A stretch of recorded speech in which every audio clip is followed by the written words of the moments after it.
Alors, un des aspects intéressants de Premiere, c'est qu'il peut communiquer directement avec After Effects. Alors en fait, si vous voulez faire un effet sur un plan, eh bien, il vous suffit de cliquer droit dessus et de faire remplacer par une composition After Effects. Donc en gros, ça va vous ouvrir After Effects.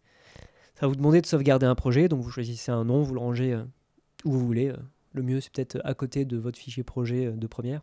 Et du coup, ça va vous ouvrir une composition dans After Effects avec votre fichier dedans.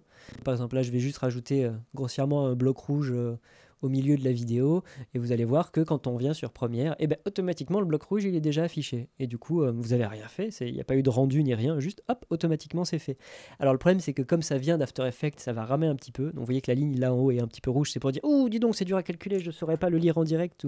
Ou peut-être, mais ça risque d'être quand même un petit peu chaud.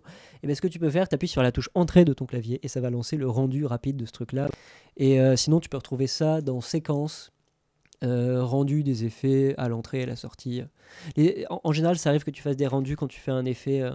Si jamais l'effet est un peu costaud, il va demander de faire un petit rendu. Vous n'êtes pas obligé de copier juste un plan, vous pouvez prendre toute une séquence de montage en entier. Si je prends tout ça, sur After Effects, ça va arriver comme ça. Et bon, vous voyez, il n'arrive pas à les mettre côte à côte parfaitement parce que ça marche vraiment par calque dans After Effects et il n'y a pas, comme dans Premiere, le fait de pouvoir mettre sur la même ligne deux trucs. Mais concrètement, quand vous lisez avec la timeline, c'est dans l'ordre, c'est comme il faut.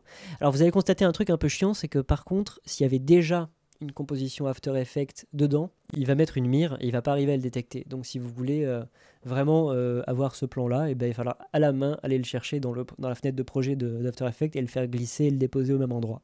Donc ça, c'est un peu chiant. Petit détail, là vous voyez qu'on a mis un montage, maintenant on n'a plus qu'un seul gros rush After Effects. Alors concrètement, si on avait pris le son, eh ben, le son serait parti dans After Effects. Donc si jamais tu as besoin du son pour savoir comment faire ton effet sur After Effects, eh ben, c'est bien, ça veut dire qu'il est parti dans After Effects.